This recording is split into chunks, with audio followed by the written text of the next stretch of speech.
again, friends. Welcome back to another Random Gleanings. This time we're going to do a year in review. And Chris, you wouldn't know it, but this is our 40th Random Gleanings episode. Right on. Pretty cool, man. Pretty cool. Thought this time we would look at three major topics as we both look back over the year and do a little bit of a look ahead into the new year. And I thought we'd start where we started at the start of this year, at the top-heavy markets. And then I know you've got a couple other topics. Yeah, I also want to hit on in how the word of the year, inflation, is playing out now, and then negative stocks and negative bonds. Doesn't happen very often. No, it doesn't. So we'll talk about that. But it happened in 22. So let's start with just reviewing top-heavy markets. This was back from January, early January of this year. The top five companies last year represented 23.5% of the index. So, I mean, that's bigger than records show back to 1980, okay? And help me, one, who are those companies? It's Apple, Microsoft, Alphabet, which is Google, Amazon, and Tesla. The crazy thing is that whenever in history the largest companies make up that big a share of the index, usually you see some contraction in the market. You know, the only one in there that makes me kind of wonder is Tesla. I mean, so the only one who doesn't have dominant market share, at least to my mind, in that list is Tesla. Do you agree? Oh, I mean, absolutely. I think they hit cult status, so maybe that's what's done that. Yeah, but I mean, Apple hits cult. Apple's hit cult status and has gargantuan cash as well. I mean, I think their earnings justify their growth, though. You know what I mean? All right, so I pulled a couple charts, Jesse. The first is the FANG stocks, which historically have been Facebook, now Meta, Apple, Amazon, Netflix, Google. Also includes Tesla in there. I pulled the charts from March 2020 lows. Okay, so COVID lows. You now have three stocks, Amazon, Netflix, and Facebook, Meta, that are all negative since those lows. From the bottom, not from the top, from the bottom. And, you've got other ones that have done pretty well. I mean, I would take an 86% cumulative return. Obviously, Tesla, even though it's come down quite a bit, it still has 150% cumulative return from that time. But to see some of those companies go negative is not that good. I mean, it implies that top-heavy comment was correct. Well, I mean, that's just it. That was the first video of the year in 22 for us. And now, if you go to the next chart, those top five names have been beat up. I mean, crushed pretty hard. Worse than the S&P 500, right? All of them down 30 to down 65%. Right. Actually, Tesla's the worst for that time. Just gotten crushed, and that's all happened in the last. Yeah, I mean, a lot of it's happened very recently, right? Because of some other Elon Musk type buffoonery. But I mean, you can see some of Netflix had bad earnings in January. Facebook had bad earnings in January. Both of those were signs for, hey, something's not right. Something's breaking. Right. So the interesting thing to me though is that as you look at these charts. I mean, these things are down a lot, but listen to this clip that we also shared back in January. We found the chart that was pretty interesting about those largest companies over the last 5 years. And, I mean, if you think about their income, how much their bottom line grew, and then take into account where they actually trade from a market cap perspective, that is the number of shares times the stock price, the market cap's not as high as their net income growth. Yeah, that's pretty astounding.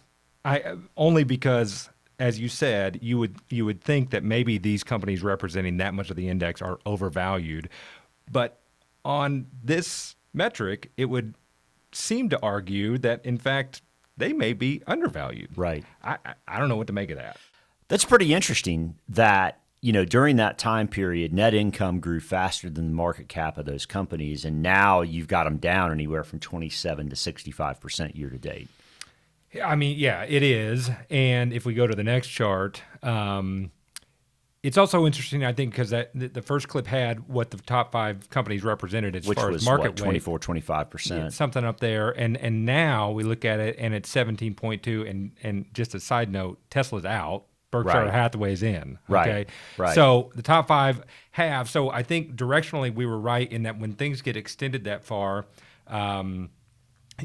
markets just tend to not like that. Right? Yeah, but 17% in 5 companies is still pretty high. It's still very high.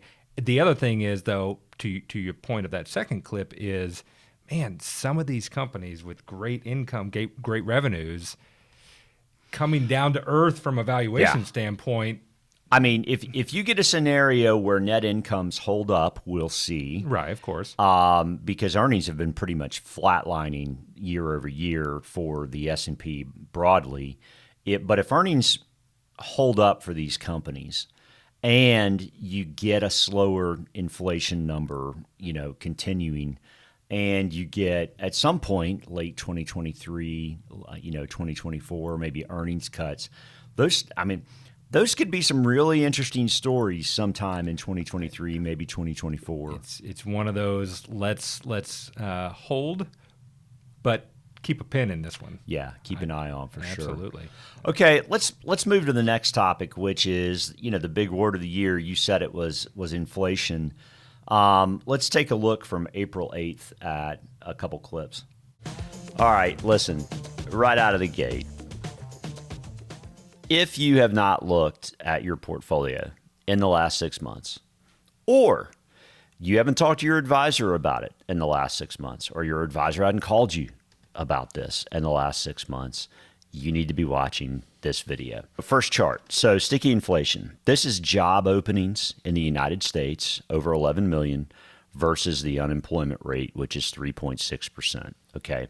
So a barrel of oil is not going to remember what you paid for it yesterday, but human beings will remember what they're being paid.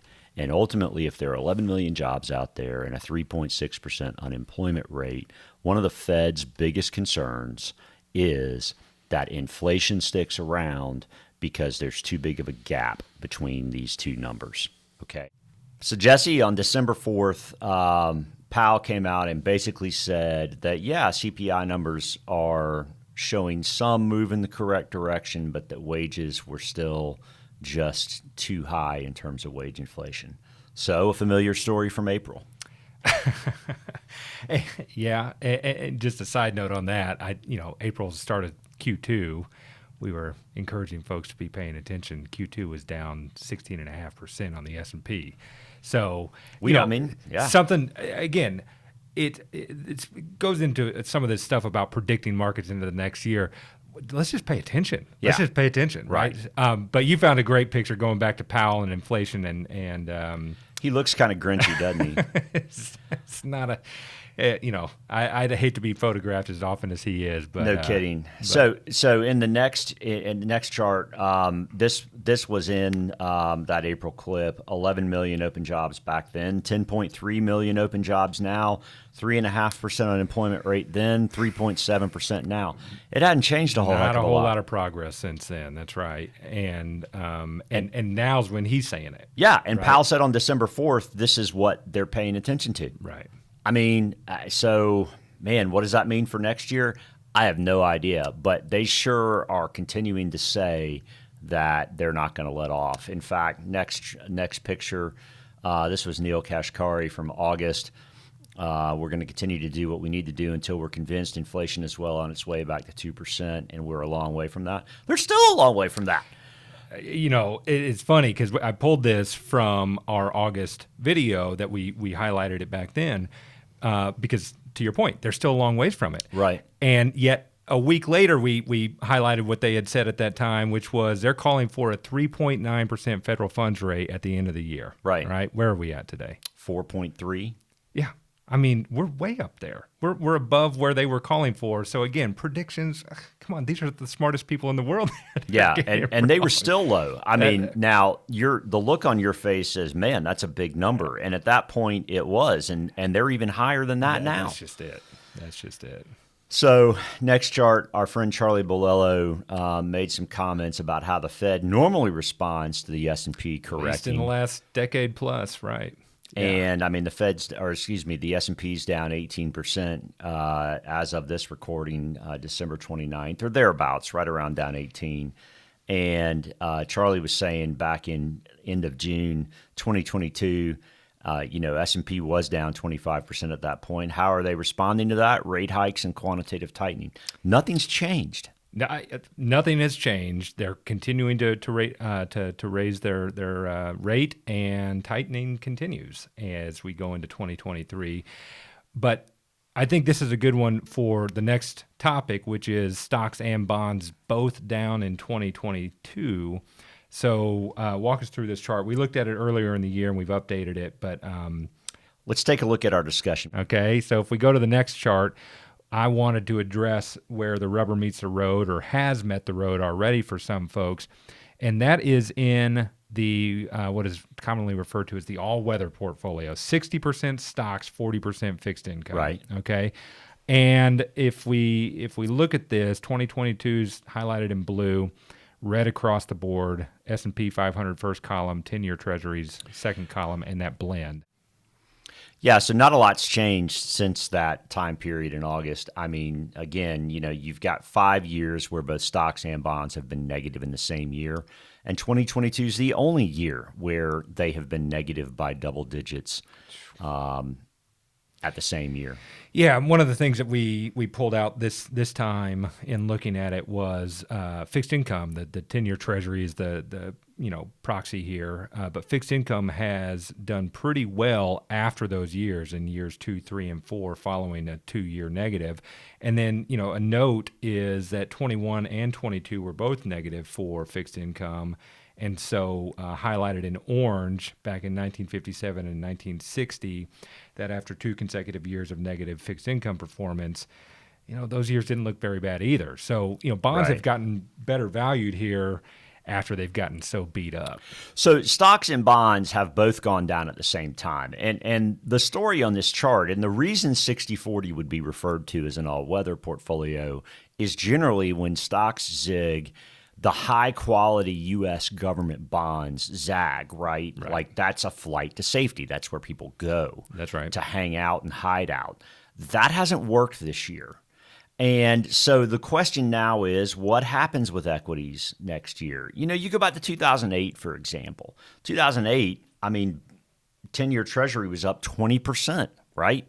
So the question now is, will that correlation, meaning moving in the same direction, that positive correlation between stocks and bonds both going down at the same time, which is tremendously unusual. It is tremendously unusual, especially at this this level. Right. So will those unhinge? Right. Will the correlation break?